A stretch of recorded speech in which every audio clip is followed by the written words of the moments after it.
Morning, Dilip. Hey Vijay.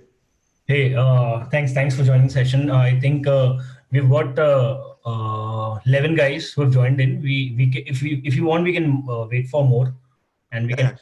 yeah, Yeah, yeah. We can wait for 5 minutes and then I'll start off. perfect. Sounds good. Thanks.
Hi guys. A very good morning to all of you.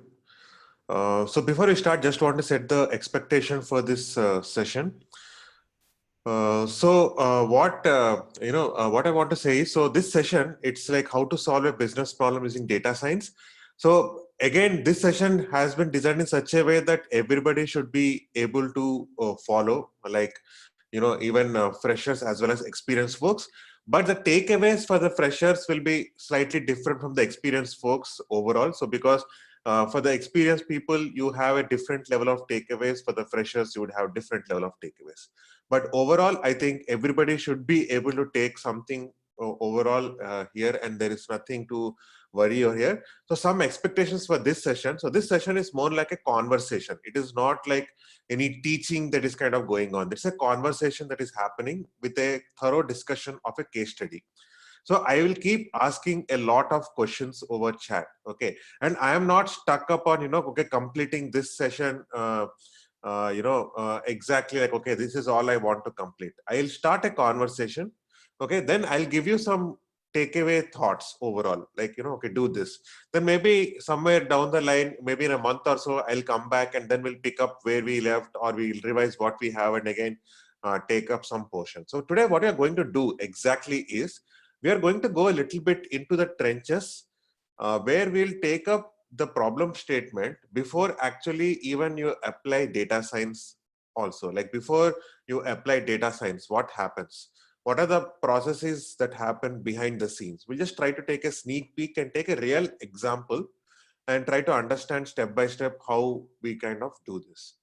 Okay, so this will be a very, very interactive session. Okay, so keep the chat coming. I will try to answer as many questions as possible. Some questions I might, I might not directly answer, and I'll just give a one-line answer over there. Some questions I will definitely go into the deep dive. But here I'll clearly set the expectation that here we are not going to do any hands-on coding or anything. This is all thought experiment. Okay, so we'll be doing a lot of thought experiments. We'll be doing a lot of thinking overall to kind of understand what are the processes that happen before I take a business problem and solve it using data science. So that is the overall agenda for this session. Okay, so let's begin.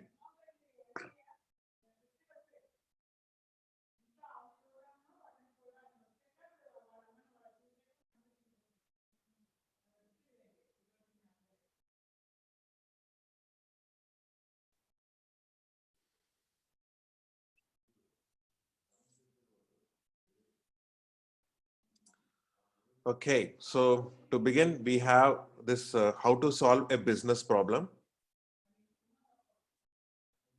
Excuse me.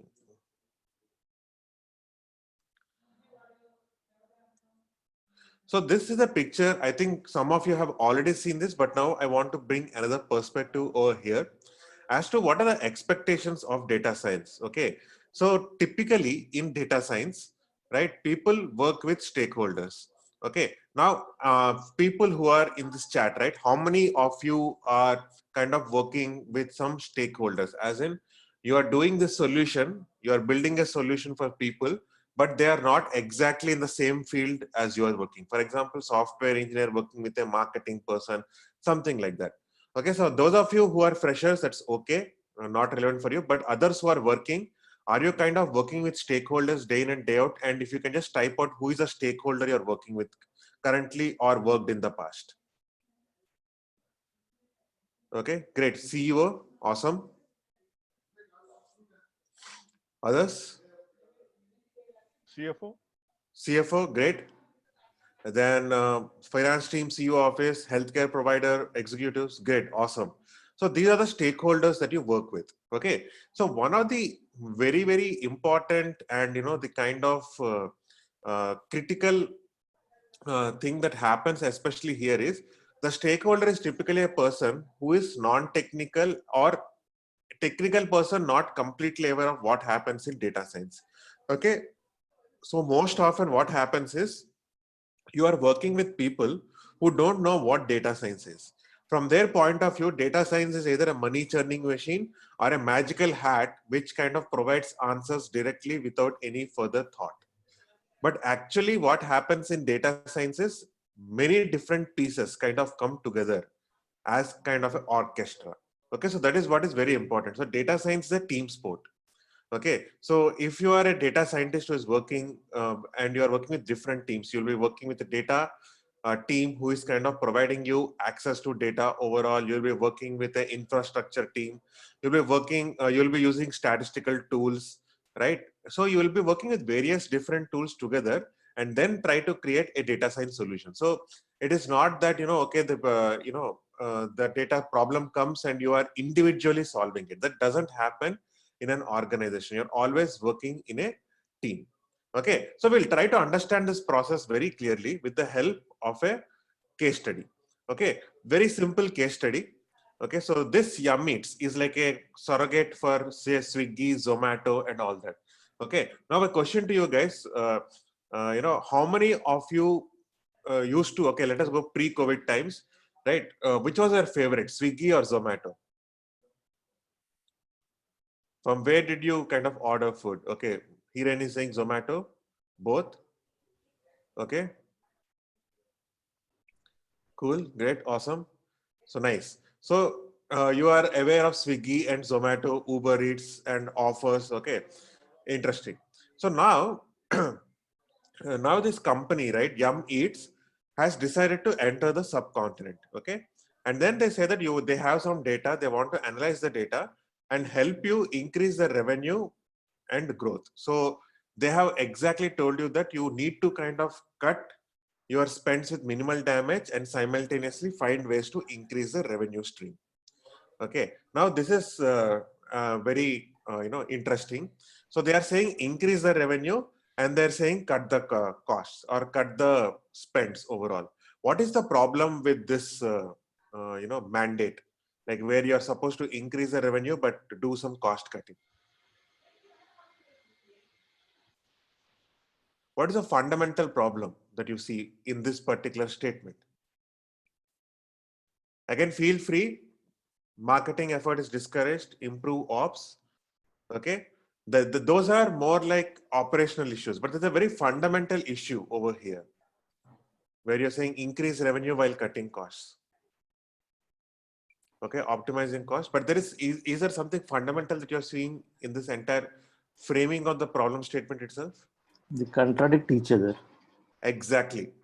Right. So if you are saying, I want to increase the revenue, you need to do more spends, whether it is marketing budget or any initiative, you need to spend more. Right. So therefore, there are two contradicting problem statements. If you try to optimize one, you kind of lose out on another. So that is number one. Okay.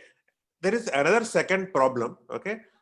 Any idea, guys, like what could be other problem? Like, okay, let me simplify this question. When the company said that, okay, increase revenue while cutting cost, do you think the problem is well-formed or ill-formed? What do you think? Is it a well-formed problem statement or ill-formed problem statement? It is a well-formed problem.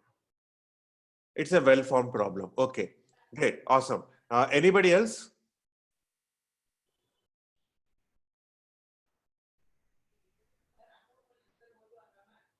Okay. Great. So can you tell me why you think it's an ill-formed problem statement? What is missing over here?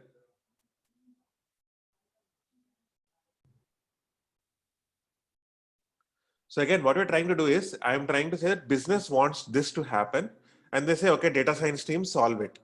Okay. So can you directly solve this problem? What do you think? Again, don't need to have a right answer here. Just say yes or no. Can you directly pick up this problem or solve it? Department specification missing, yes. So we are having some idea that even though I don't know exactly what to solve, by looking at this problem, I know that yes, I cannot directly solve this problem. I have to do kind of something more to do this. And what is that framework by where we take this problem statement, which is ill-formed, and take it to a well-formed problem statement? That is the agenda for today's session. Okay, so today, I won't be doing much of coding on Jupyter or things like that. So that is not the context, but take this one problem, ill-formed problem statement. How do we construct a well-formed problem statement out of this? So the strategies and all that we'll discuss.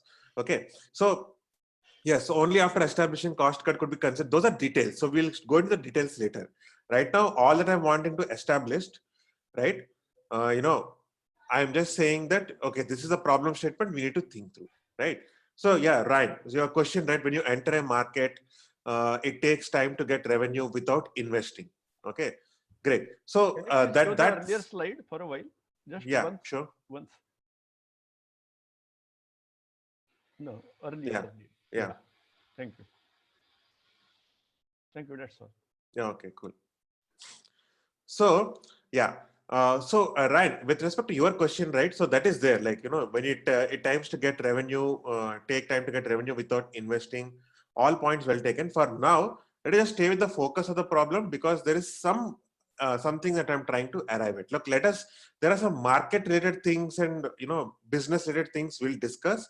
Right now, let us keep it at this level and then take it step by step. So Anirban, great question about how you distinguish between an ill-formed and a well-formed problem statement. I'll come to that. Okay. And I think Chandra Vadanam has a very good point, the considering one problem at a time. Okay. So Amit, I think even optimizing processes is also something that will lead to cost cutting. So right now the company is just saying, I want to cut costs, I want to increase revenue. How do you improve revenue? What are the strategies? How do you cut costs? What are the strategies? What is that one problem a data science team should pick up? So all that framework we are going to discuss. Okay, so this is a standard flow that you have to kind of solve business problems overall. Okay, in stage one, you frame the problem statement. Okay, now framing the problem statement is the most underrated, it's the most underrated skill. People don't talk about this ever. You open any data science textbook, right? I can at least 90% of the data science textbooks, they don't talk about how do you frame a problem statement to kind of solve a data science problem. How do you frame problems in general? So problem solving is a very, very underrated skill, which, nobody kind of talks about.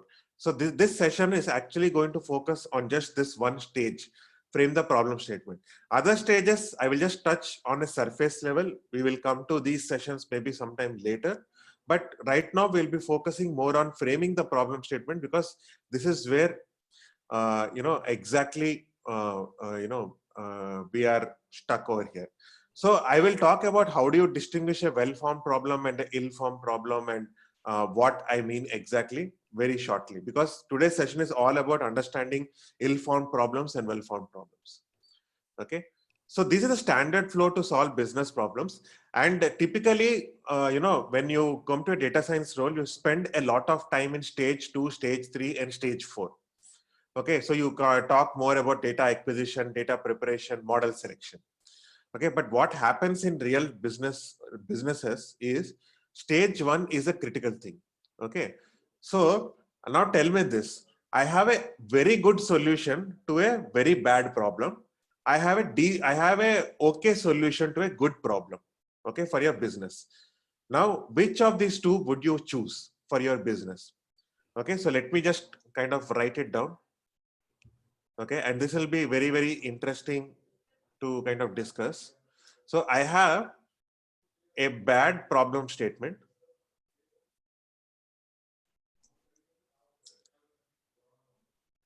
So I have a bad problem and a very good solution. This is the worst. Yes, right. And you have a good problem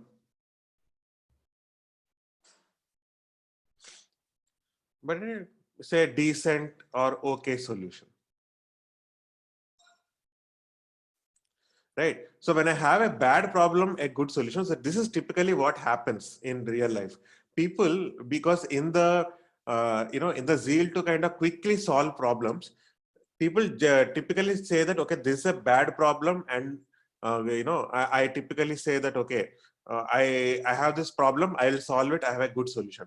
So people always neglect this aspect of framing the right problem to solve, and they don't spend enough time here. So we are going to discuss a framework of exactly this part, and we'll understand this very, very thoroughly. Okay, so what is a well-formed problem statement? Okay, so let me put this question to the audience itself. What do you think should be a well-formed problem statement according to you?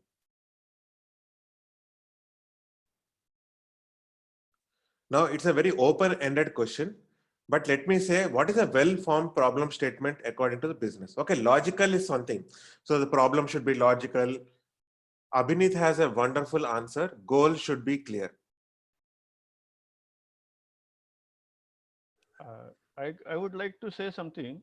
Yeah, please go ahead. For example, in the operational research type of subjects, this is very clear, because you start with what needs to be maximized and what needs to be minimized. Okay, yes. So that framing is very clear and crystal. Correct. I But think that is which is missing here in data science. Yes, yes. So in operational research, what happens is you directly know that this is a linear programming problem to solve, or you say that this is the exact formulation, and you just put in the figures and you get the answer, right? This is the problem to solve. Like that plug and play is missing in data science, and that is because business needs are very different from the data science needs, and we'll talk about that very, very soon. Okay, so goal should be clear is one thing, but there is something even more, okay, and which is what Ramachandran has very rightly pointed out. Value should be measurable.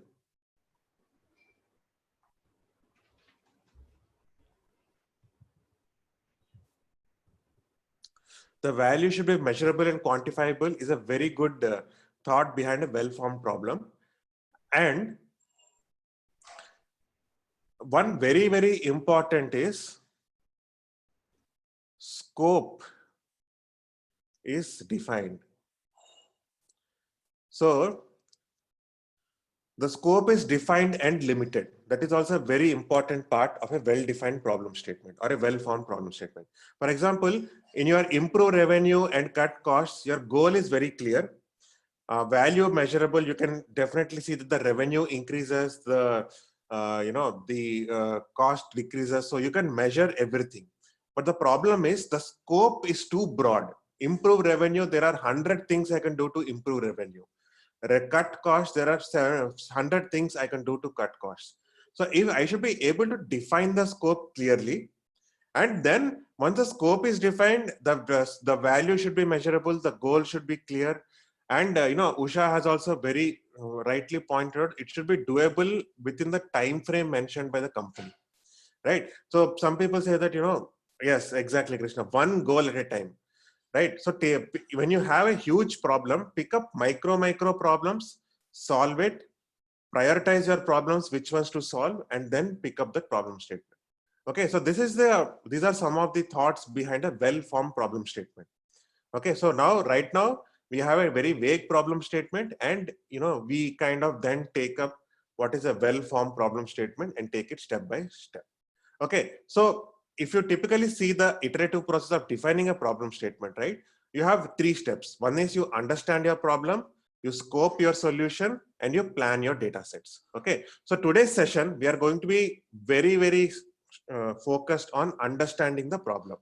Okay, we will stay here, we will discuss this, right? And then I am going to, somewhere maybe in a future session, 1 month from now, I'll come back and we will take it in a different direction as to how we do this. Okay, so Amit, very interesting about specific, measurable, achievable, realistic, and time bound. That is exactly how you define a KPI, if I'm not mistaken, or a key performance indicator. So SMART goals. Every goal you need to be specific. It needs to be measurable. It needs to be achievable, realistic, and time bound. I think that can also kind of very, very neatly fit into the well-formed problem statement. The problem statement scope should be defined. It should be specific. It should be measurable. It should be achievable, realistic, and time bound. I think, guys, I think this is a fantastic definition given. And if you want to decide whether a problem is well-formed or not, ask these 5 parameters. If within the 5 parameters you are able to fit your problem statement, it is well-formed. Anything is missing, it is ill-formed. Okay, so we are going to go step by step in each of these processes, and that will give you some more clarity. So let us move ahead. Okay, so now the very first thing we need to do in framing the problem statement is we need to identify who is the stakeholder we are working with. Okay. Now, let me pose this question to you guys. Okay, suppose I have implemented a data science model and I said accuracy that I have found is 90%. Okay, and I said to the stakeholder accuracy is 90%. Okay, do you think it makes sense to that person?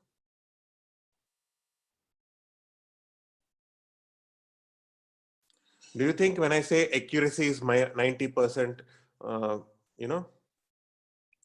yes. So nice. There's a mixed answer, right? So I am happy that majority of you are kind of catching it. Yes, most of the times, right, when you are communicating the stakeholder, so what is the stakeholder interested in? Okay, let us understand that.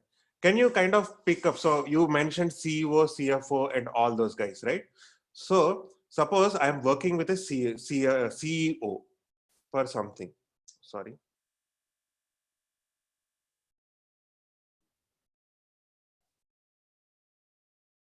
Yeah. Suppose I'm working with a CEO.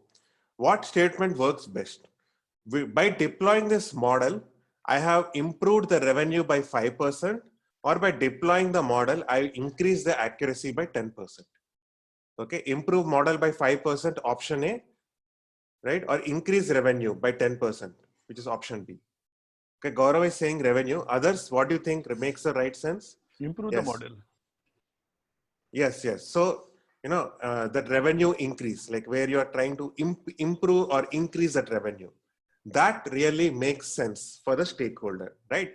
So you have to always identify your stakeholder and do the thing that will help your stakeholder. Okay. So one very, very important thing that kind of gets missed in a lot of data science organizations worldwide. Almost 70 to 80% of data science recommendations don't get implemented. What I mean is data science model says do this, but the whatever the decision that the model predicts or the model suggests or recommends doesn't get done. And that is because you haven't aligned yourself with the stakeholder very well. Okay, so let me give you an example with respect to this particular thing, and let us see what are the different stakeholders that you could have overall. Okay, so can you guys tell me, for a Yum Eats, a Swiggy, Zomato kind of a company, right? You are looking at improving revenue, cutting costs. Okay, can you suggest me some stakeholder?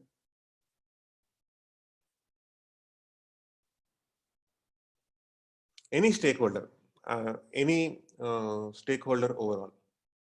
CFO. CFO. Okay, great.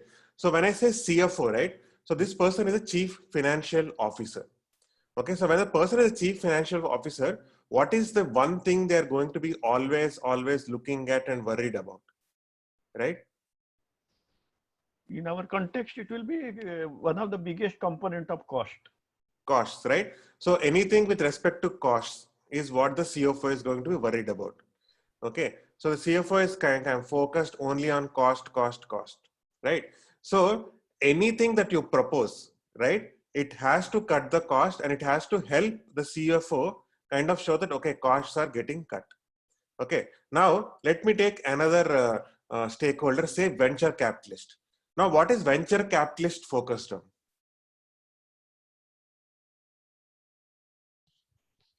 Returns, great. Profit, return of investment, growth, right? So I would say venture capitalist is focused more on growth. They are not worried about the costs and how many costs you are doing and all.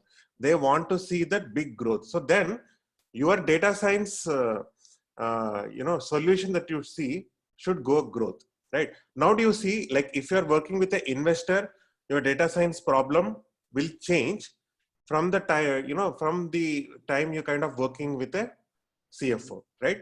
So are you able to guys see that if you change your stakeholder, your problem statement, your goal keeps changing, and therefore how you solve the problem or what you prioritize changes overall, right? Everybody is getting that point, right? Change your stakeholder, you change your problem statement. Okay, so that is very, very important. Okay, so now we'll understand who are the different stakeholders in a company and what are the different problems each stakeholder has. Okay, first thing, right? One level of stakeholder could be a leadership level person or a marketing or a sales team person. He could be the chief marketing officer, director of sales, somebody like that, who are only focused on revenue. They are not going to talk about other things like, okay, delivery time is optimized or something else is optimized. Finally, revenue increasing or spend spend cut is reducing, right? Only those two metrics they are worried about. So they want, irrespective of what you solved at the bottom, that this is the only thing that they are going to see. Okay. Then the other person who could be a stakeholder for you is a product manager. How many of you guys know who a product manager is?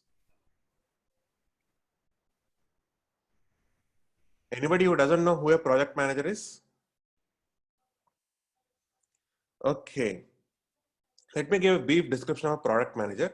Product manager is this person who kind of decides which feature should be built in the app next. Okay, for example, if you open Swiggy, right, some features like, okay, I will show the delivery time in this particular, I will show delivery time. This feature is what the customers want. So this feature has to be developed. So the person who prioritizes which feature needs to be developed from an app is called the product manager. Okay. Now this person, he is not worried about revenue or everything. He is worried about what is the feature that my customer needs.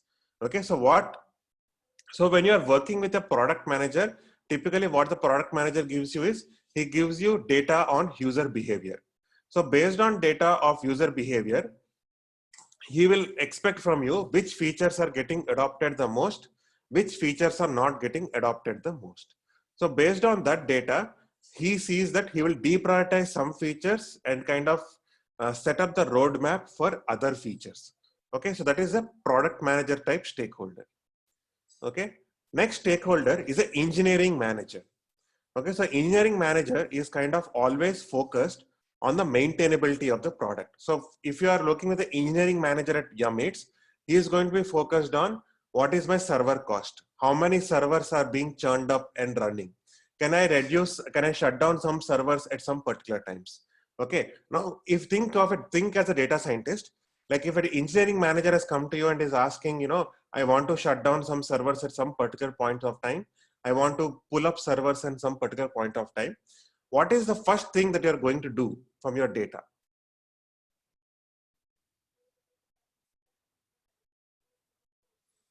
Think of an engineering manager who is looking at server costs. Okay.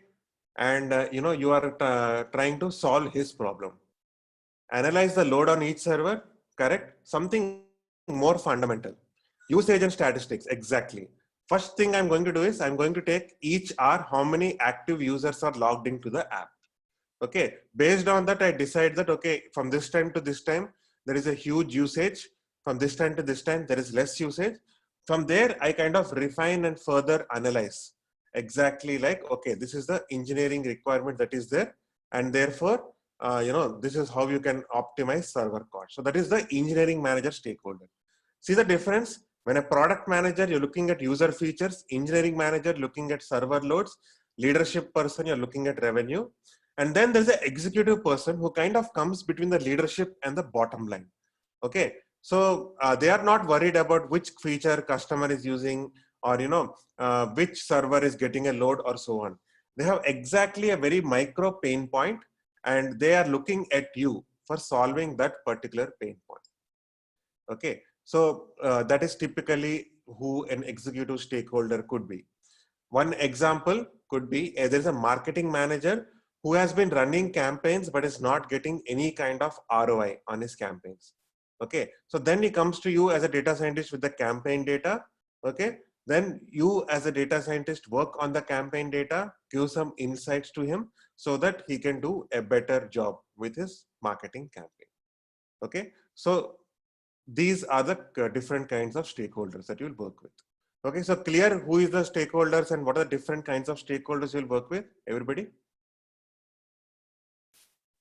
Yes, so unless you don't know who you are working with, right, it is very difficult to move forward. You can't simply say that, okay, I have this improve costs and definitely think, okay, let me collect data, let me do EDA, let me apply models. So you should never ever do that. First, identify who is the person you're working with, and then you keep talking to this person to understand what their problems are. Okay, now for this particular stakeholder that you have identified, you now have to kind of understand, okay, what is the the solution that you have and what is it that you are making an overall impact on. Okay, are you optimizing the labor? Okay, right, and are you increasing the revenue or are you working on customer delight? Okay, so for example, each of it is very, very different if you see. So when I say optimize the labor, what problem statement will I pick up for the Swiggy or Zomato app? What do you think? What problem statement should I pick up? When I say I want to optimize the labor costs. Think about the times you are working or ordering from the app, which is that one feature, delivery time. Okay, so delivery time again, I would slightly differ over here. Let me see other options and I'll clarify on why delivery time I don't think is what is about optimizing the labor.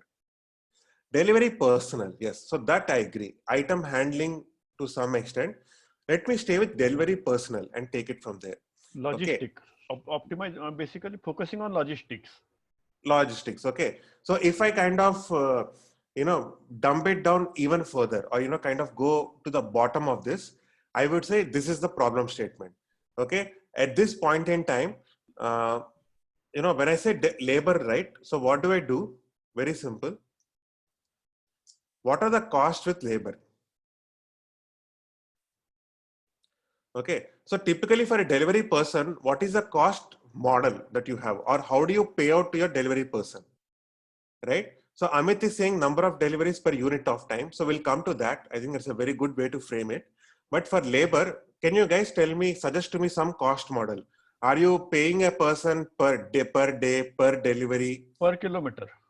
Per kilometer. So there are different ways to do that. So I could pay per kilometer.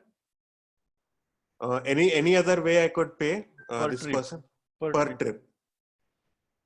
Right? So I could pay per kilometer, per trip. So there's a different model. Okay. Now for this problem, let me say per trip. Again, let me keep it very, very simple. So Amit, I think yours is exactly how it happens. I want to keep it very simple. Now, when I say optimize the labor, what do I try to optimize on? If I talk in terms of numbers, trips. So I want to kind of optimize the number of trips for a delivery person. Okay, that is one. Then suppose I am paying per kilometer. Okay, I'm going for per kilometer payment. So then what I do, I would try to optimize routes. Right. So if you see, when I say I'm optimizing my labor, right, I am kind of looking at per kilometer per trip. My cost model, like how exactly my business is run, defines what problem I should solve. Okay. So here is a key takeaway, which even if you kind of not get many portions of this is one very important takeaway I want you guys to understand. When you're solving a business problem, you need to understand the business thoroughly. Okay. So without understanding the business thoroughly, you cannot solve the business problem. If you go with that, you won't be able to provide a right solution. Okay. I'm going to repeat this statement again and again. But right now, I just want you to stay with this fact that, if I choose to optimize the labor, either it's a per kilometer or per trip, based on what is my cost model, the problem I pick up changes. Clear everybody this part? Right? Now let us take up the other one, which is increasing the revenue. Now, if I want to increase the revenue, what do you think is a problem statement I will pick up?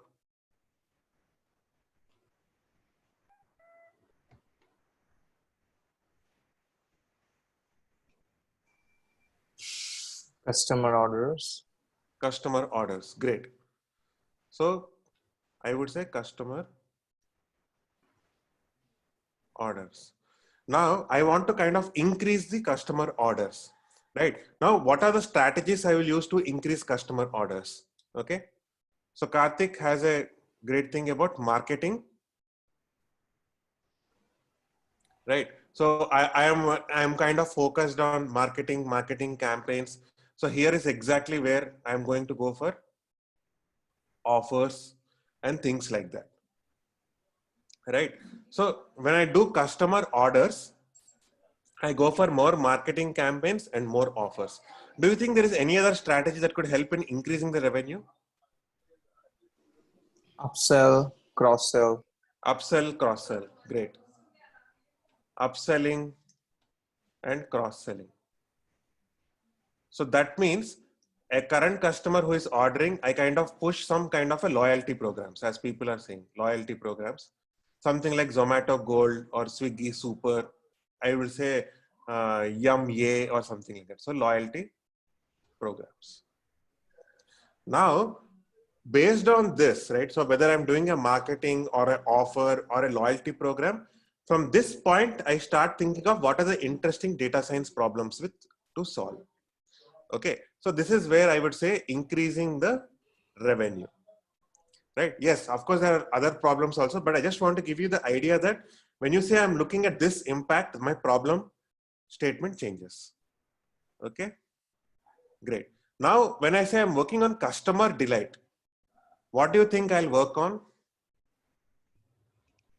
Satisfaction of the customers. So satisfaction of the customers, right? So when I say satisfaction of the customers, if I kind of, okay, let me put it, so customer satisfaction. So customer delight, customer satisfaction is the same. So that is the underlying thing. Yes. Emotional responses. Exactly. So I like Ryan's idea about solving grievances. Solving grievances, then something of less delivery time.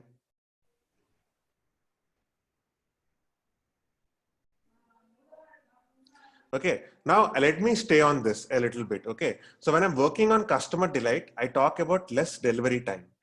Okay, but you know, if I'm focused on less delivery time, then it becomes like I don't optimize on the routes. Okay, but if I'm optimizing on the routes, then when I'm doing the route optimization, because I'm doing some route optimization, or I'm saying I'm picking up another order on the way, right? So have any of you noticed sometime that you have placed an order, but because there is somebody else on the same route as yours who has placed an order, both orders get delivered on the same time and your order gets delayed. Have any of you guys experienced that? Right? So here, in that case, they were prioritizing purely optimization. So if you're focusing more on less delivery time, you say that if the order is placed, you immediately deliver, don't wait for any optimizations overall.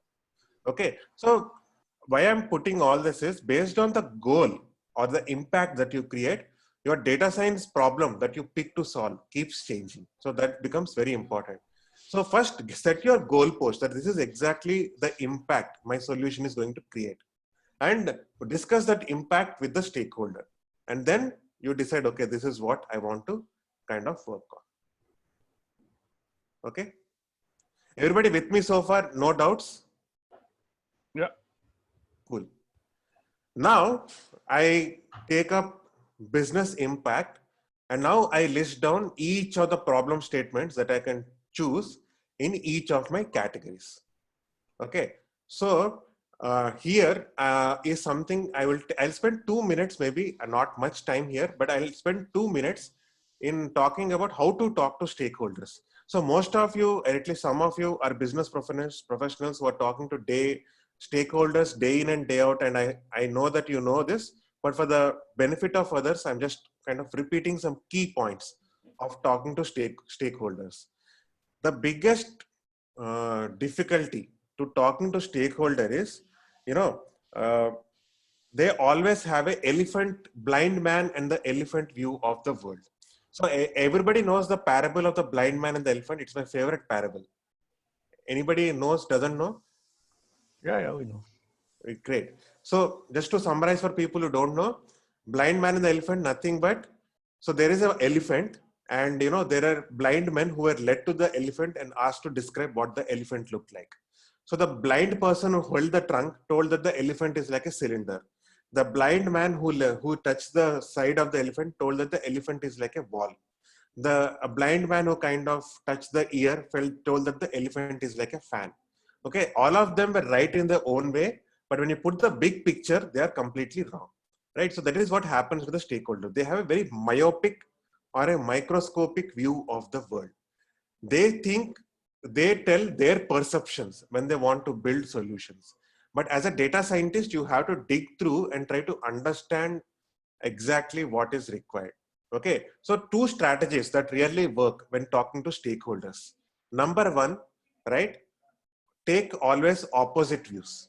Okay, when you ask a stakeholder what is a different pain point, they might go into a complete rant on, my customer does not like this, my customer does not like that, my customer is my customer's biggest complaint is this, I have done this, but this customer did not like this and all. Listen to all of that, take down your notes, then ask this one question. Okay, you said that your customer does not like this, customer does not like this. Based on your interaction with your customers, what did your customer like overall? Or, let me take an example, right? For example, in Zomato, some people, the person said that, the delivery guy always is, customers are very upset about the delivery times overall or the surge pricing overall, right? So you say that the customer is upset, then you ask the opposite view. Like, have you kind of seen some customers who are kind of happy with the delivery time or happy with your service? What were the biggest happinesses? Okay, so then, the opposite view kind of clarifies a lot of things on exactly what the pain point could be. Okay, so first strategy to always talk to the stakeholder, when they present one view, probe them on the opposite view. Okay, that is number one. Second thing is, stakeholders typically talk in marketing or any technical speak they have. They will suddenly go, like if it's a marketing person, they'll say, my leads have dried up, my optimization CACs have gone down. So some technical terms are thrown at you, right? So instead, ask them to tell a story. Tell them, okay, this particular customer or this particular campaign, what happened? Can you go step by step?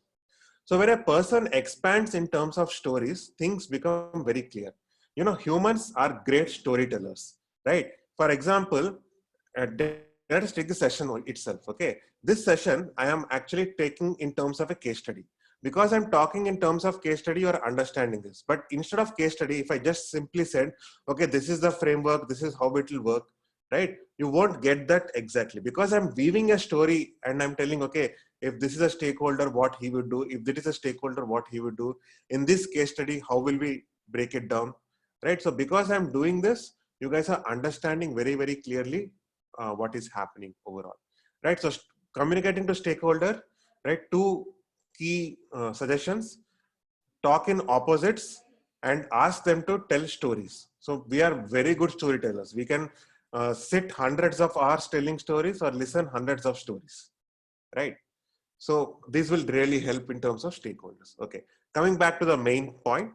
So now you talk to various stakeholders overall and you list down each of the problem statements under different categories. Okay, first I take up increase in revenue. Okay, so I say I could conduct campaigns to acquire new users, understand user profiles to deliver a customized experience. Okay, customized campaigns, or perform existing customer segmentation, run a tiered campaign, budget recommendations for low paying users, premium restaurants for high paying users. Okay, or identify good restaurants that are not yet onboarded onto the app to increase the roster. Okay, then other thing, reduce costs. Okay, understand which customers are likely to leave the platform and only provide discounts to retain them. Okay, so as in, you don't provide discounts to everybody, you provide it only to specific people. Automatically identify orders from nearby localities and assign it to the same delivery person. Again, route optimization. Automatically identify fraudulent orders beforehand and trigger orders only upon verification. Okay, so now you have got 6 problem statements. So here I have put 6 problem statements, but practically if you see, I can list down 10 to 20 problem statements in bracket 1 and 10 to 20 problem statements in bracket 2. Now I have to figure out which problem statement I should solve. Okay, now here again I go back to stakeholder and do the cost benefit analysis. Okay, now if I'm solving a problem, right, there are different levers of solving the problem. Okay, let me talk about those 3 key levers of solving a problem.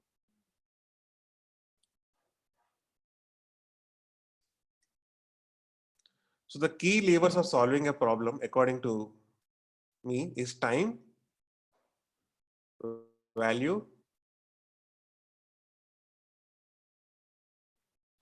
complexity. So here time is not the time for development, the urgency, or maybe I just call it the urgency. or the, call it the urgency of a problem or the intensity of the pain or so on, right? So there could be some problems I could order by saying intensity of the pain, which is my biggest pain point right now. I could order my problems in that order, and based on the biggest pain point, I would say that, okay, this problem I'll solve, this problem I won't solve, this problem I'll solve, this problem I won't solve. Okay. Now, in terms of urgency, Inaudible. sorry. And So in terms of urgency, if you look at the 6 problem statements, which problem do you feel is not really urgent for me to solve? Can anybody take a stab at it?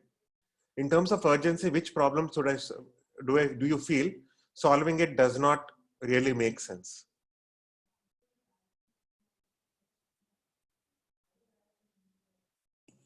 Problem which does not impact the revenue.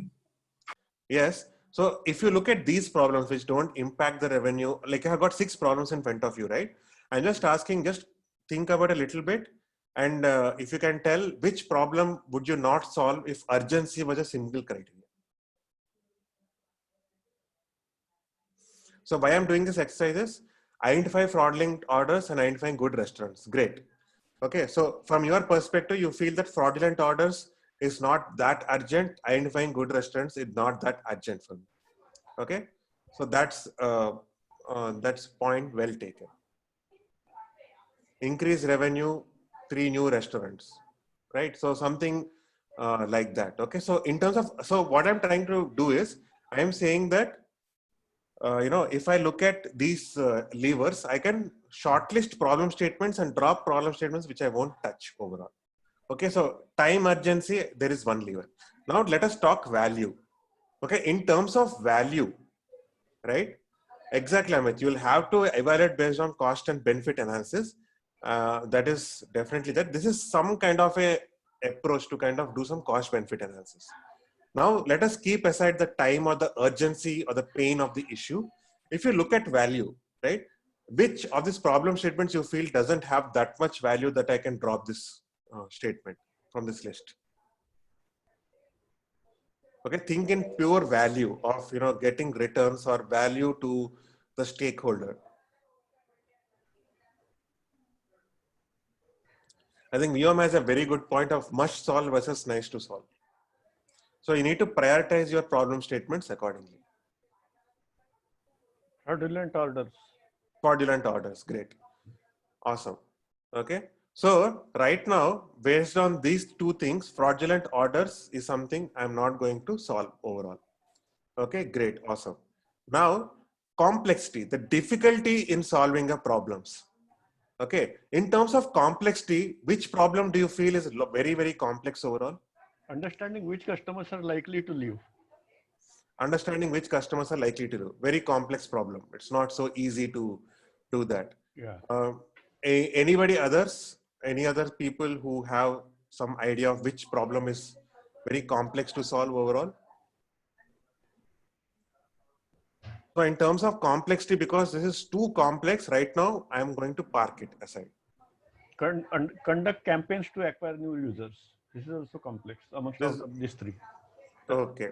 So the conduct campaigns to do this is also here, right? So therefore, domain, yeah, of course, Deepak, that's exactly the point. Domain expertise will help identify which problem. But this is the exercise you kind of state to the stakeholder. You say that, is it urgent for you, right? Is it providing value for you? Or is this complex to solve? Take these 3 things and then shortlist which problems I'll solve and which problems you don't solve overall. Okay. Then, so right now I have from the 6 problems I have listed, 3 problems I have already removed. And now I'm looking at 3 more problems. Okay. Now in these 3 problems, I'll sit with the stakeholder and understand. I'll do a thorough cost benefit analysis. Okay. Cost benefit analysis of, okay, what data do you as Yummeets already have? What data you don't have? Customer segmentation, customer data, I have very limited features of the customer. So therefore, high paying users, low paying users, I have just entered the market, right? So Yummeets has just entered the market. So this problem could be difficult to solve at this point in time. So here the problem is my data is not available, right? So I can't really provide value immediately. It is complex. So my complexity here is due to unavailability of data. So automatically identify orders from nearby localities assigned to same delivery problem and identify good restaurants. Okay. Both are equally urgent. They provide good value, but in terms of complexity, this is more complex than this overall. So therefore, since I'm a new person in the market and all that, I will say that let me go with identify good restaurants that are not yet onboarded onto the app to increase the roster. Okay, so this exercise you'll have to do with your stakeholder, and this exercise could be, you kind of say cost benefit analysis, you do projections, you do a lot of financial, projections that, okay, if I do this solution in the future, this much impact is going to happen and all that. I'm kind of bypassing that, but at least I'm trying to tell you that time, value, complexity. Take these 3 levers, rank your problems and pick up the problem you're going to solve. Everybody clear over here? Yeah. Yep. Great. Dilip, Yeah. I would just like a few seconds because I'm launching a short poll on the screen. Sure. Go ahead. Yeah, thanks. Thanks, guys. I've just launched a quick poll, just a couple of questions. I would like everyone to take it. Shouldn't take more than 5-6 seconds.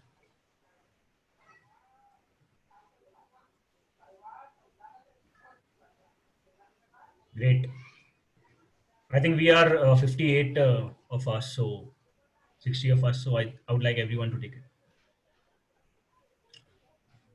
Can you please also show the result? Actually, it's only for internal things. Yeah, but we are also your stakeholders. So Yeah. I'll definitely share the feedback form also with you. no, I mean to say result of this poll. If you want, I can definitely show it to you. Not a problem. Yeah, I mean just for our curiosity also. Yes, definitely. Okay, I'm just ending it. I think some of you all haven't taken the poll. I'll just launch it, share results. Okay. Yeah. Can you see it? Yeah, great. Very good.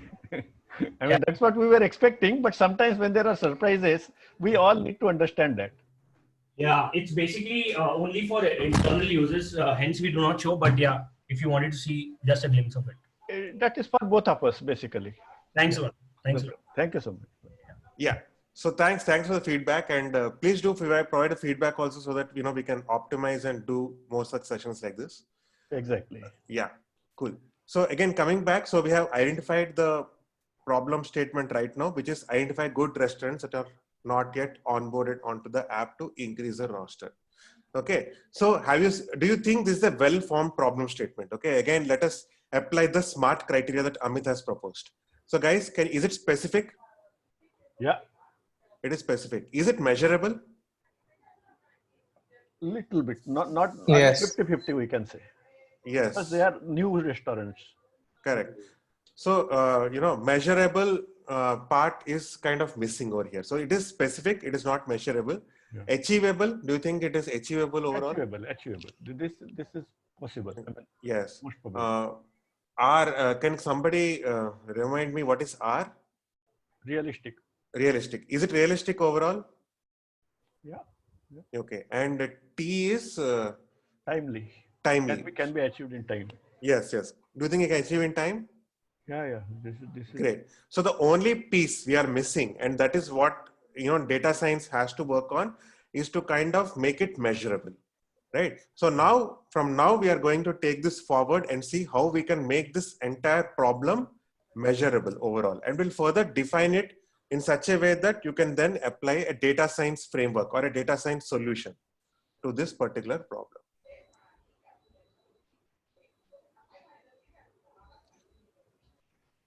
Yes. Okay. Now is a it's a favorite topic of mine, which where people kind of miss it a lot. Okay. You should align your business metrics with your data science metrics. Okay. I'm not going to go into deep discussion on what are the data science metrics and all that. So that is not the thing. But what I'm trying to say is sometimes your business metrics are one thing and your data science metrics are other. And it becomes very, very difficult to kind of match the both. And we'll just discuss a bit of that here.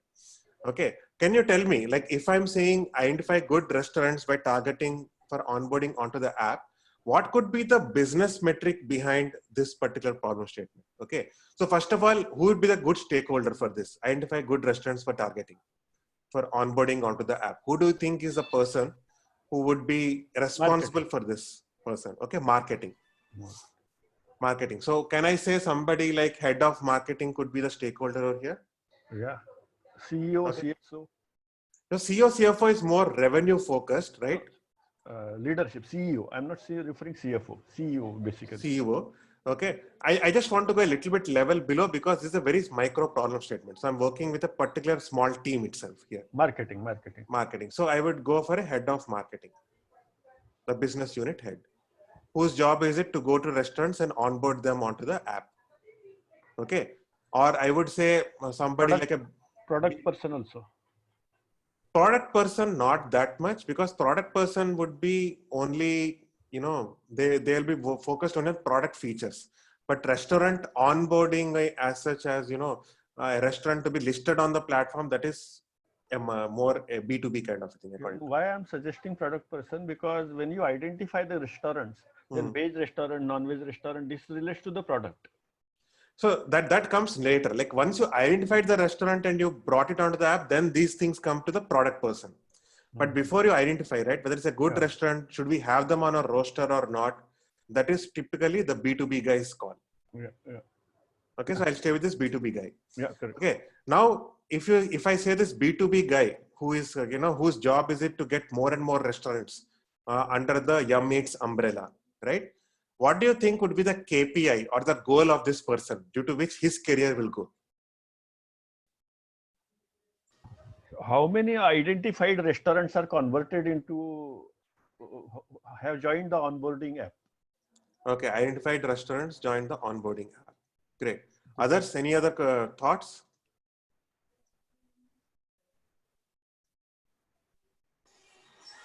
The rating of the restaurants. Rating of the restaurants. Okay, that could be one thing. So rating. Okay, now tell me clear numbers. Like if I say the exact numbers over here. So think of this like you are the CEO. You want to give this guy a KPI based on this problem statement. What is the KPI that I'm going to have? So I'll say at least 25 to 30% conversion should happen out of the identified restaurants.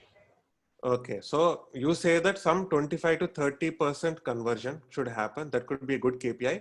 Or I could give a KPI saying that I need 10 restaurants per month. Yeah, that is also there, quantity. Okay. Or, as Krishna told, number of restaurants joined in a month. Time taken for conversion is also good, but typically what I would do is instead of time, right, I would go more on the number of restaurants I have onboarded, right? So now, if you see here, right, typically in data science, what do you measure, right? You measure accuracy, you measure some other metrics, which are like percentages. You see the disjoint here that this person's KPI is onboard 10 restaurants on the app, while data science, the metric is more like, what is the percentage of good restaurants you have onboarded? What is the percentage of bad restaurants you have identified and things like that. So there is a slight disjoint between your data science metric and your business metric. And therefore you have to make an effort to kind of align it as much as possible. Okay. Now let me do a quick exercise of alignment over here. Okay. So this is what I do. So this person's KPI is I need to onboard good restaurants in the roster.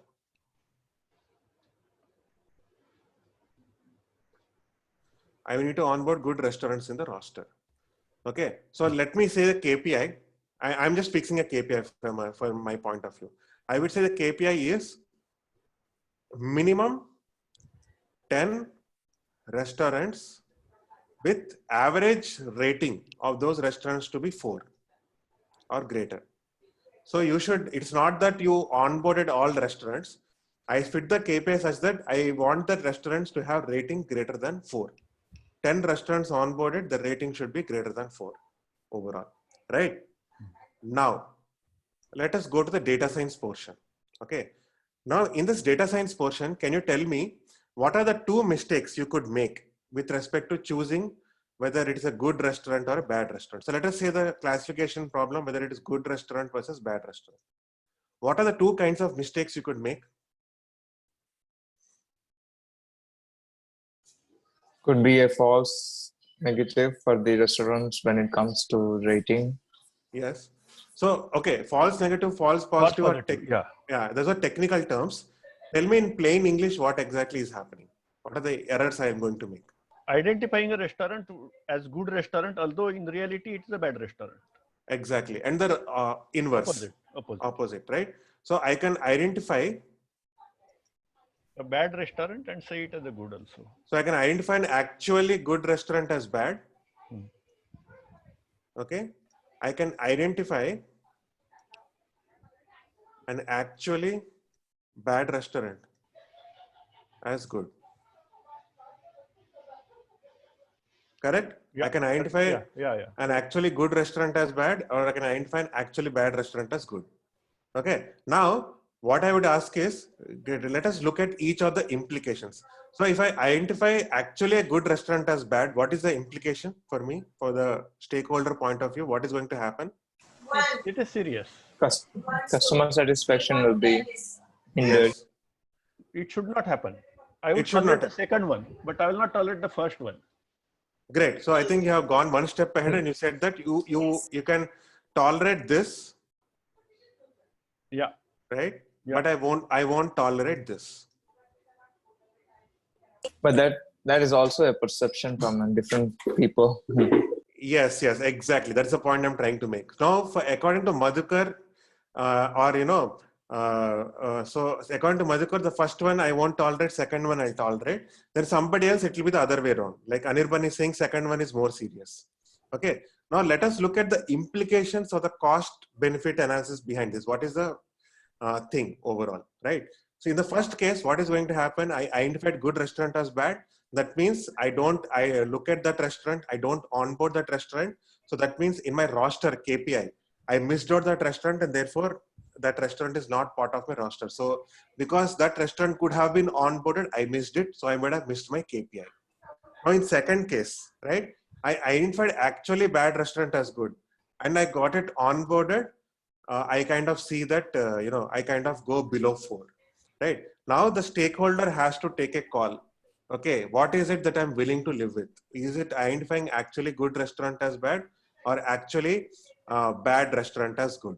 And this guy decides, okay, for me, if I actually identify good restaurant as bad, I am losing out a huge business opportunity. If I kind of identified actually a bad restaurant as good, and if it is actually getting a rating 3 and others are getting rating 4, 5, average slightly will reduce, but overall I will be safe. But if I don't get this bad, if I identify a good restaurant as bad, I lose out the business, I lose out that key KPI overall. So therefore, I might not tolerate this. Okay. So based on this, right? So this is something again comes to your false positive, false negative. So then your data science metric, you say that, okay, I'm going to focus only on false positives. I'm going to focus only on false negatives. Okay. So this is what it means by aligning your metric to the business. Okay. Now for some other use case, some other case study, right? It could be the other way around.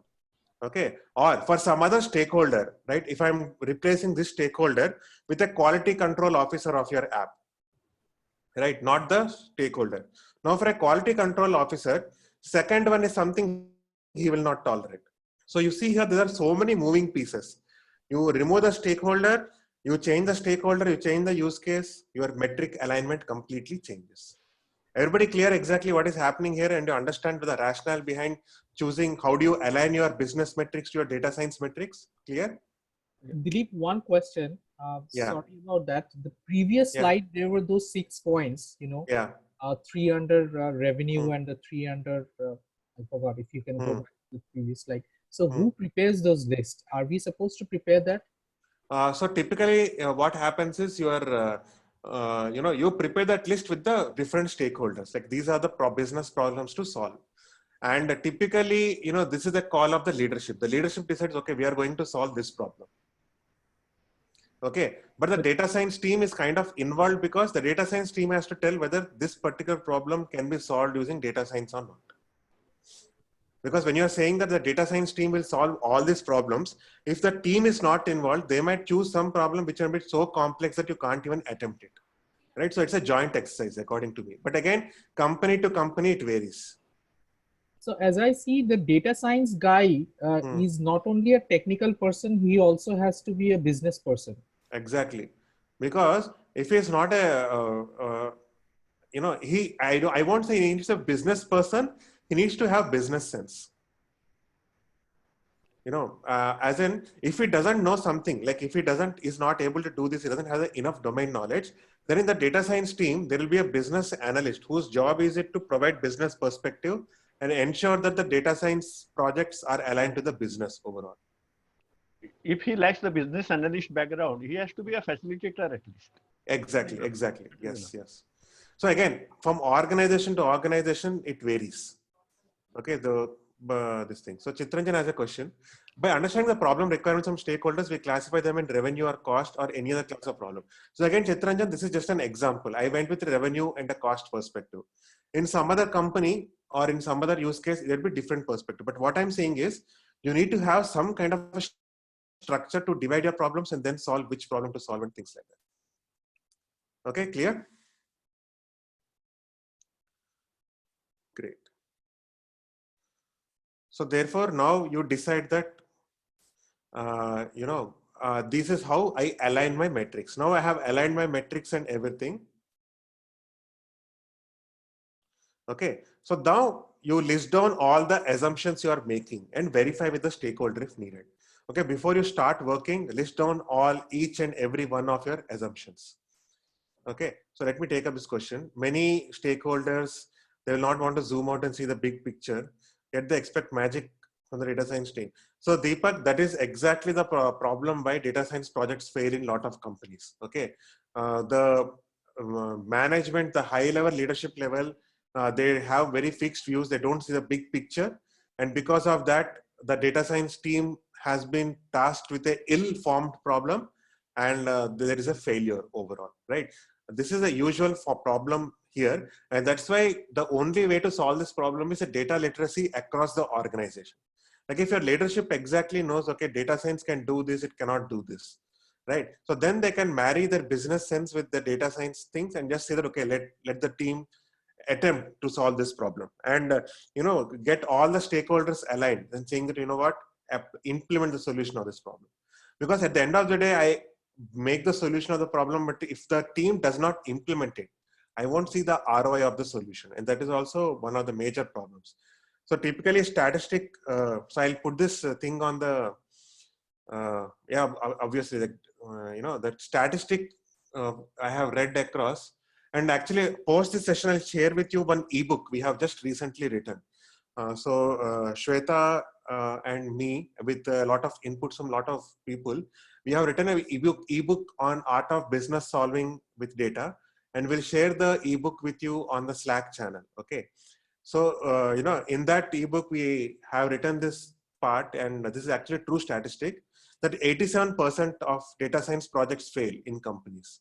And the biggest reason is misalignment. Okay, so always, as I told in the beginning, direction is always greater than speed. Huge progress in completely wrong direction doesn't make any sense. So here, if you, even if you kind of take 1 month to, start your data science problem, that is a 1 month well spent.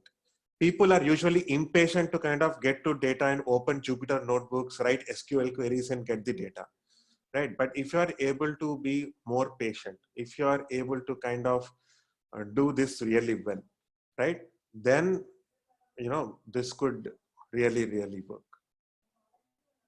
Okay, so summary, if I see what I have done so far, I have taken the business problem statement. I have seen that, okay, this could be the business impact.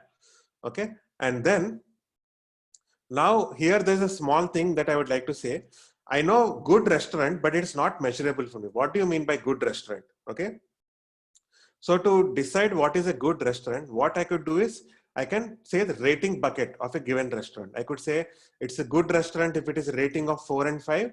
Anything less than 4, it is a bad restaurant. Okay, so I would say good restaurant, this is a rating bucket, bad restaurant, this is a rating bucket. So classification problem. And then I decide that if it's a good restaurant, then only I'll onboard. Bad restaurant, I do not onboard. Okay, so here see the point here. The solution you're building for your stakeholder is a kind of a decider or a shortlisting kind of a criteria where it will shortlist from all the restaurants. It will shortlist you some 20 restaurants which you feel are good. Then this guy will go personally to those 20 restaurants or send his team to the 20 restaurants and onboard them. So if you see the impact, earlier he has to go to 100 restaurants, make a decision, okay, this is bad restaurant, I'll not onboard, good restaurant, I'll onboard. Instead, as a data science solution, you are reducing the scope. So instead of spending so much money on onboarding 100 restaurants and deciding which one to onboard, you are restricting his choice, and therefore you are doing a lot of course, you're increasing revenue also, but there is some kind of cost cutting also happening. So that's the kind of impact your solution is creating. So therefore, you know that this solution will really create impact. Okay. So this is exactly what all that we have done, right? If I had to put it in some kind of a flow chart, this is how it is. First, you identify the business initiative. What is the initiative you are going to work on? Okay, shortlist initiatives, look at the matrix of time, value, and complexity and decide which one.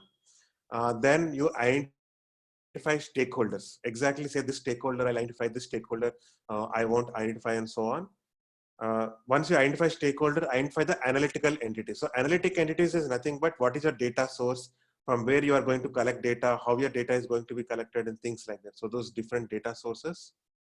Then you identify or prioritize decisions. Okay, decide, okay, which one I'm going to prioritize solving, which one I'm not going to prioritize solving. Okay, then brainstorm variables and metrics.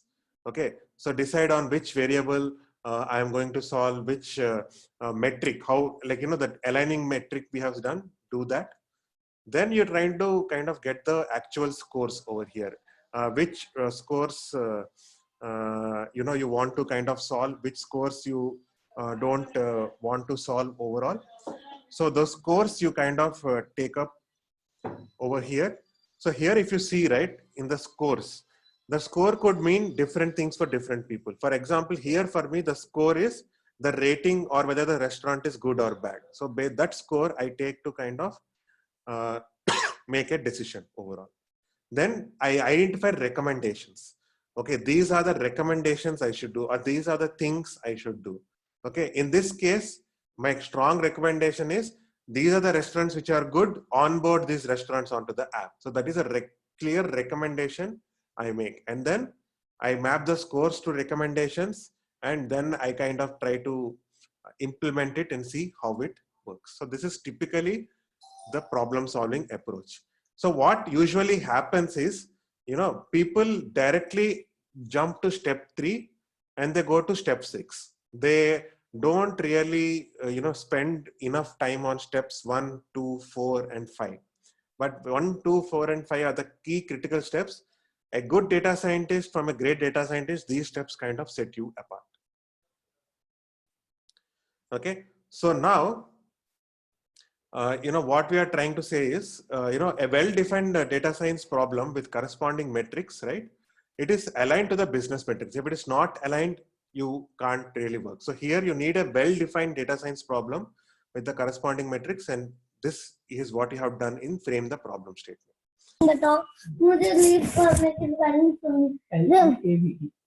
Okay. So again, this entire process, if you see overall, so this is the complete end-to-end process. I think some of you have already seen this, but now with the perspective of how you define the business problem, you know what, we are again revisiting that slide. Okay. So in define business problem, right? Clearly define business problem, set success criteria, define clear data science objectives. What we have done that. Map to machine learning problem, make business problems into data science problems, identify the machine learning categories. We have just done that. Okay. So what we have done till now, right? For in the 90-minute session, right, that we have, more than 45 minutes we have spent exactly on this particular thing, right? where we have defined the business problem, and you kind of map the machine learning problem.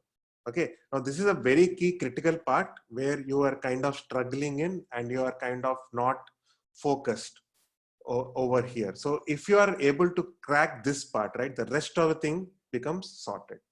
Okay, next we will try to understand how to prepare data, and what are some of the other practical things in terms of modeling. Okay, first thing. Okay, so you can shortlist restaurants by rating for all the restaurants only if there are previous competitor apps in the market. If you are a brand new company or in say an untapped market, lack of data points. Yeah, so if you are if you are somebody who is making the first move, right, at that point data science doesn't even come to the picture. At that point, what you do is something called market understanding. You try to understand the market, you try to understand the customer and things like that. So there, in such cases, you don't even get to the data science level. Okay, so there it is simple exploration, understanding.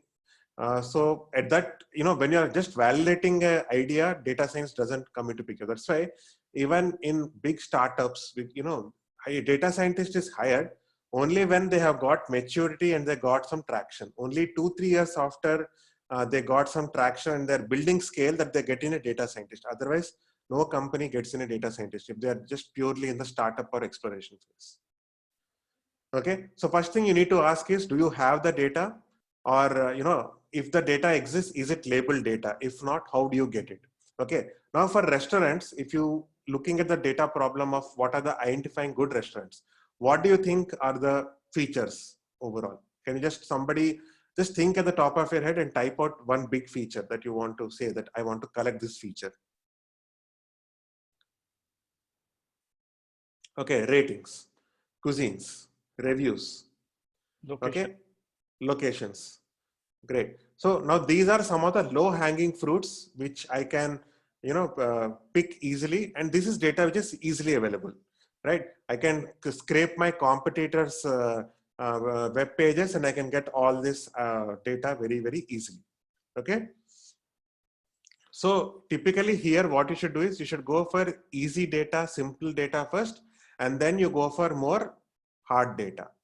Okay, and other thing is you identify the target variable on which you measure your model performance and check if the target information is present, right? So if you are predicting the ratings of restaurants and suppose you are finding that you are not able to collect the ratings of restaurants, then you can't even solve the problem overall, right? So then you'll have to reframe your problem. There is, so at every step, right, you kind of come, you get stuck, go back, reframe your problem statement, again come back to this entire cycle. And that's why there's a spiral you have seen where you kind of come till one stage, go back to the starting point, and again continue your journey overall. Okay, so some data sources could be scraping some competitor sites or scraping Twitter or things like that, and you kind of go through each of these things and get your data. Okay, other places of getting data would be your own engineering team. Engineering team would have collected data for different things, but engineering data overall, if you see, based on the data, it is in different forms, different silos. You have to get that buy-in and tell exactly this is the data I want, and get the data into the format that you require. Typically, that is a data engineering role. That's not a data science role. Earlier, they were expected data scientists to kind of do everything, but right now, slowly maturity is coming into the market, and people are understanding that, first I need to get a data engineer to set up the entire data pipeline, and then they kind of start hiring the data scientists. Okay. Right. So some of the data preparation or, some of the issues that you get in data. Okay. So let me give you one issue with data. Okay. Suppose I am scraping my data from Zomato, Swiggy, and some other competitors, right? Let us assume Zomato puts ratings as 1 to 5. Swiggy puts ratings as out of 10. And there is another person who kind of puts his rating as, rainbow, unicorn, leprechaun, where you say leprechaun is the highest rating of a restaurant, unicorn is another rating, rainbow is another rating. Okay, now you have to decide what is your metric. You say, okay, I want to standardize everything to good and bad restaurant. So to identify what is a good and bad restaurant in rating of 1 to 5. So you would say that, okay, till 3, I would say bad restaurant, and greater than 4 is good restaurant. Similarly, in 1 to 10, what is my good and bad restaurant? In unicorn, rainbow, leprechaun, you decide what is thing. So this is a lot of data standardization we have to do. Missing entries, okay. Sometimes some people don't have some information, right? So you'll have to think about how do I, take that information overall. Okay. For example, for some restaurants, whether delivery is available or not, that could be missing. For some restaurants, that is missing. So you'll have to decide, okay, what data is missing? Can I collect that data? Or can I estimate that data overall? Okay. So for example, there is this, you don't know whether it's a budget restaurant or a premium restaurant. Okay. But you know that, the customer's average parcel cost for 2, or, you have the data on how much is average order value. Okay. From average order value, can you make an estimate of whether it's a budget restaurant or a premium restaurant? Yes, no? Yeah. Correct. So therefore, you will have to kind of look at information that is missing, look at information that is present, see what missing information you could do that overall. Sometimes, you are constrained with very less data. Okay. Take that less data, start off with some analysis, and then see things. Okay. Now here is another very important thing that I would like to mention. When you're working with stakeholder, right, you simply can't say, okay, after 6 months, I'll show you the machine learning model, right? So then what is going to happen? The stakeholder will forget exactly what they have said. You will forget what they have said. You go out of alignment, and suddenly when you show your solution, that guy will say, no, this is not what I want. This doesn't help me at all. Okay. And then you come back to ground zero. Okay. So, in data science also, you have to have this minimum viable product mindset. Okay. What is the minimum viable product I can build within quickly 1 month to provide value to stakeholder? Now, can you guys think about what is a minimum value product I can build in this kind of a case? Obviously, priorities could change after 6 months.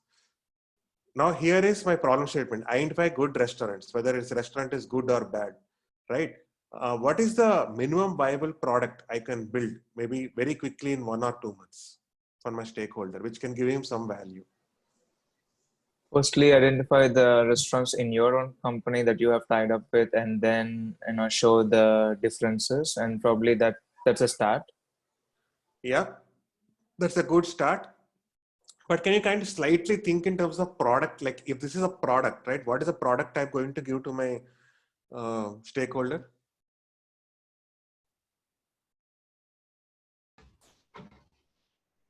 Product will be sort of a rating mechanism that they input the restaurant and we'll tell them the bucket. Yeah, so that is a product that you will deliver after 6 months when you have your data science model up and running. Imagine it is going to take you quite some time to get your data science model up and running, your experiments done. What is something you could quickly do and show your stakeholder? Create some visualizations on current. Exactly, right? So that is a very good answer. And also, location options or something, right? Some dummy data. Some dummy data could be one thing, or if not dummy data, I have some very basic data. I build a dashboard. Right? So the dashboard, I say, like Amit's point, like restaurant-wise verified rating. I can give him a dashboard with drop-down options. You can explore data. You can see for yourself what is your overall distribution. So this guy he has to, like before you build your solution, this guy has to still go to restaurants and onboard them. Give him a small tool that could make his life easier, which is a dashboard, right? So like for this part, this is the dashboard you build. For some other problem, it will be different dashboard overall, right? So that's why, the exploratory data analysis is kind of, again, highly underrated, but done well, it gives a lot of value to the business. So you could think about you need to keep the stakeholder engaged so that exactly. they're always in your bucket. Exactly. In your cart. Right. Because you need to get the money from them as well. And you need to, keep them engaged as well as keep them in your loop in each and every solution and to Exactly. change your parameters over time. So because once you show dashboards, right, this guy would say, oh, you know what, I am seeing this. Can you do this also? Can we kind of slightly reframe our problem statement like this? So those agility also can be developed when you are in constant engagement with the stakeholder. Okay, again, this is something no data science textbook kinds of tells you that, you know, you are not doing this overall, but very, very important. Okay, so now you have, okay, yeah, let me take up this question. What I mean is minimum viable product is can confuse people. Then the stakeholder gets confused with many versions of the product. So again, minimum viable product. So this is how I think of minimum viable product. Okay, as a data science problem, we want to build a car. Minimum viable product is a skateboard. Okay, skateboard is something where you have to put some manual effort, yet you can go a little ahead. Okay, then after skateboard, I build a cycle. Okay, so for me, minimum viable product is something that is taking them from point A to point B. So, you know, so this is exactly, you know, Spotify product blog. I had seen it's part of the ebook also. So typically what people mistake in terms of minimum viable product is when they want to make a car, right? Let me draw it and show you.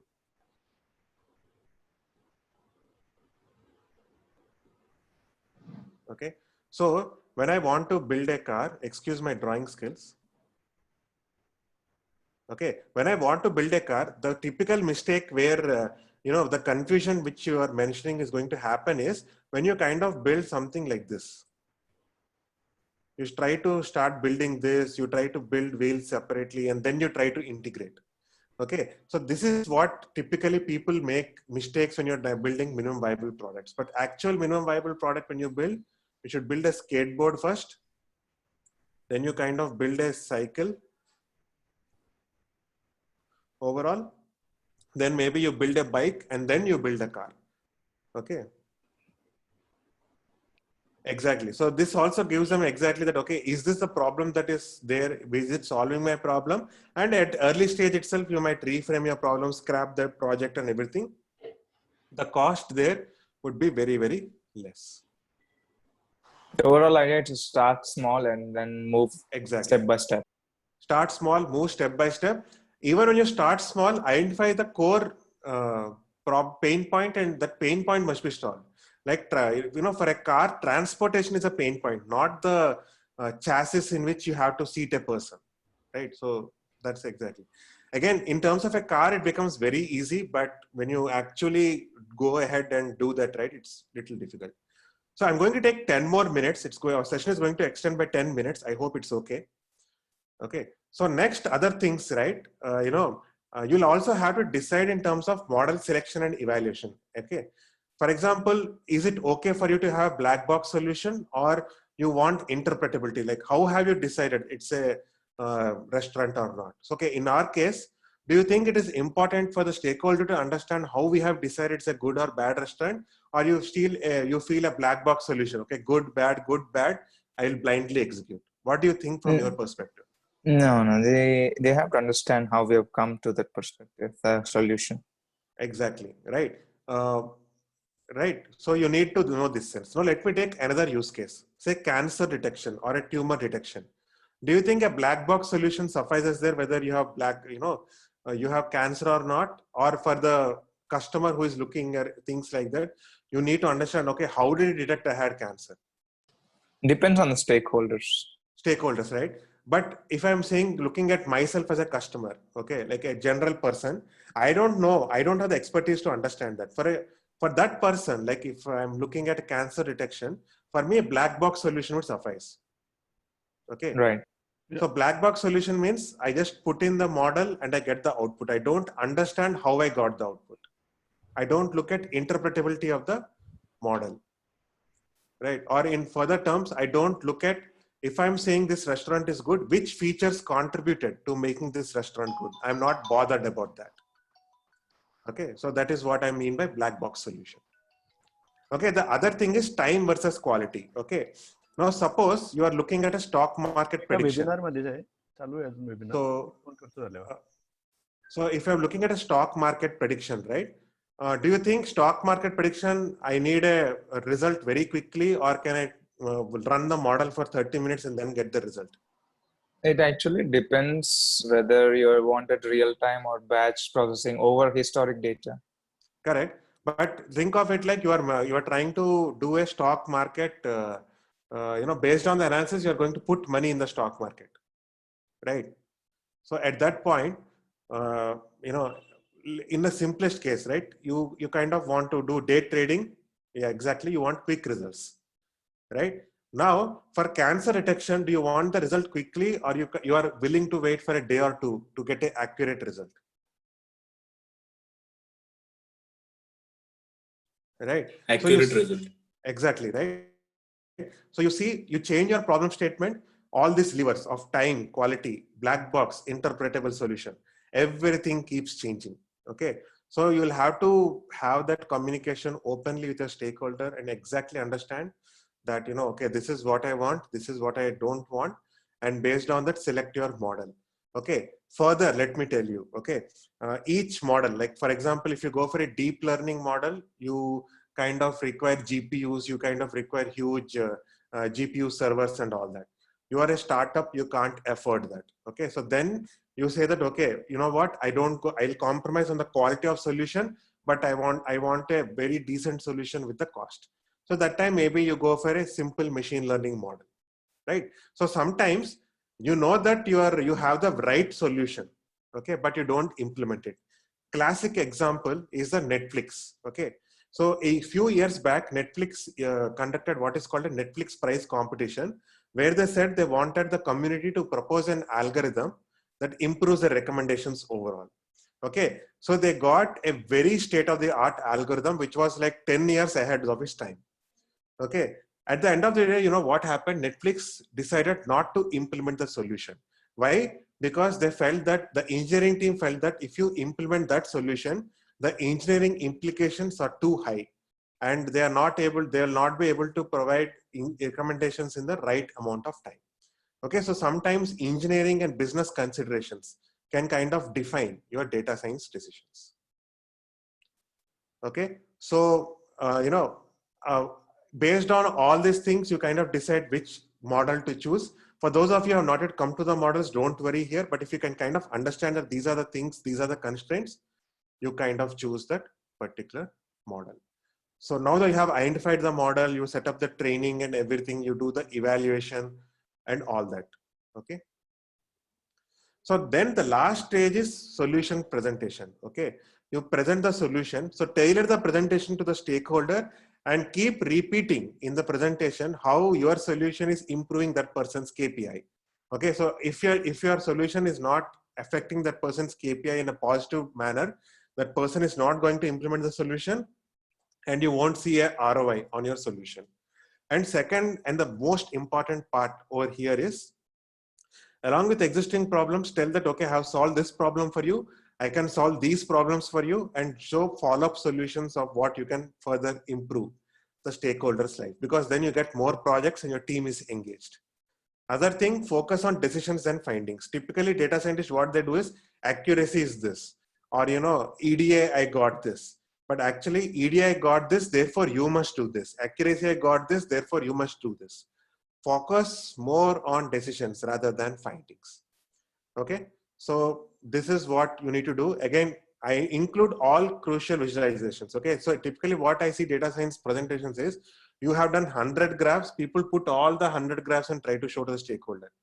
But what I would say is, restrain yourself, take the 100 graphs, pick up 10 and show only those 10 back to the stakeholder, and that would really help. Okay, so this is typically the overall pipeline over here, and we'll take up as we go along the sessions on Saturdays and Sundays, we might take up different parts of the pipeline and do a deep dive. So today's session, we have done a deep dive on some of the most underrated aspects of business problem solving. Okay, so what I'm also going to do, okay, so success criteria or parameter in this particular case. So here the success criteria is that, the KPI of the person, like, you have identified good restaurants. Earlier, before your solution was deployed, the person used to onboard 6 restaurants a month with average rating 3.5. After the solution was deployed, he was onboarding 10 restaurants with the average rating of 4. If you are able to establish that, then your model is successful. Okay. That's the thing overall. Okay. So thank you very much. I'm open for some questions overall over here. You will be sharing this presentation with us, no? Yeah. So this presentation I'm going to share, and I'm also going to share with you guys the preprint version of the ebook also we have written. Yeah. Thank you so much. Yeah, sure. Any further questions? Yeah, one more. Do you have any idea that there are some open source database data sets available? For example, census population.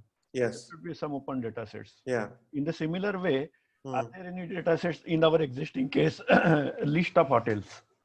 So Zomato scraping data, there is a data set. There is a data set of some people who have scraped Zomato data set. I think that's there. We It have is in that data. Kaggle, or is it available somewhere in? It's in Kaggle. It's in Kaggle. Okay, great. Thank you so much. So typically, what I suggest you guys to do is, even on open data sets, think about what's the business problem that led to this open data set. Do a reverse engineering. Yeah.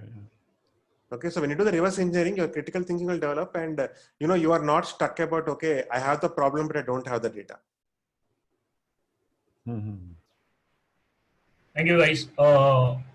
Any more questions, guys? Yeah, minimum data volume to start DS again depends on the use case. For some use cases, people start off data science even with 1,000. So again, it depends on the expectation of the stakeholder, right? So based on the expectation of the stakeholder, you decide, okay, I start with 1,000, I start with millions or something like that. If your stakeholder expectation is low, you can start with 1,000 and do a basic EDA and kind of show it. Sometimes with thousands, but for a, typically in huge organizations, it's always going to be in thousands and millions. But we are working with millions, at least in thousands, there is not much issues. But if you're working with millions of data, you need a strong data engineering team. Yes, even from Just Dial, you can get a dump of hotels. Swiggy, you can get, even Google, I think you can scrape some data overall. Reviews, you can scrape from Twitter. There are a lot of ways to kind of scrape data.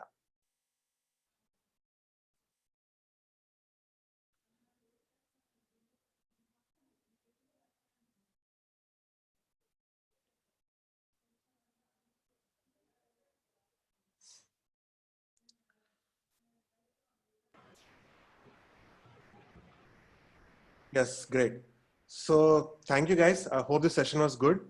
And, we will again, maybe meet on a similar kind of a session, maybe in a month or two again. Yeah.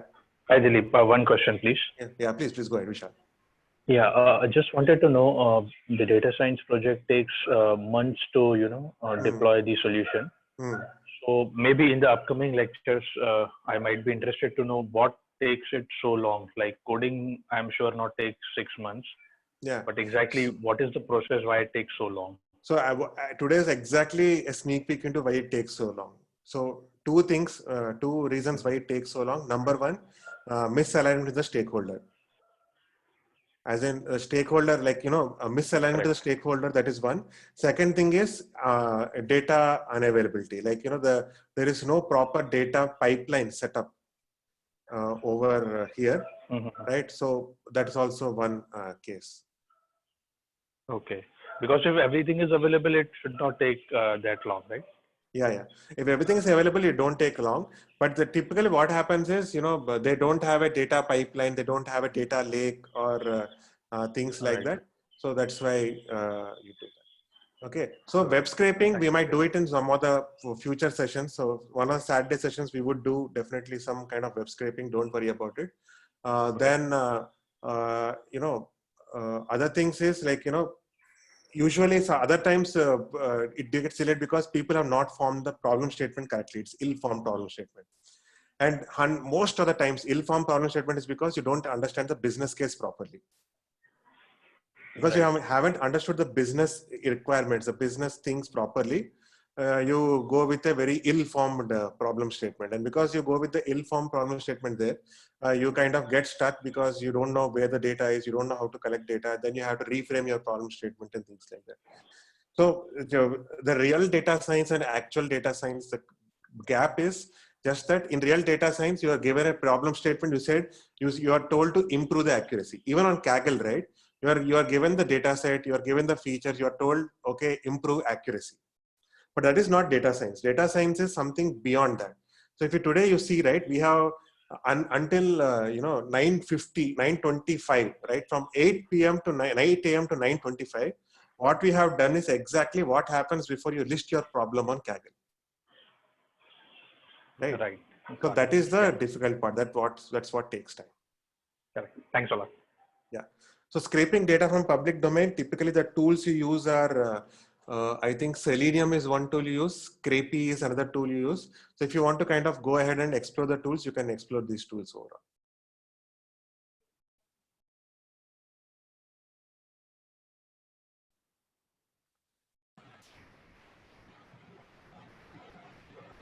Thank you, guys.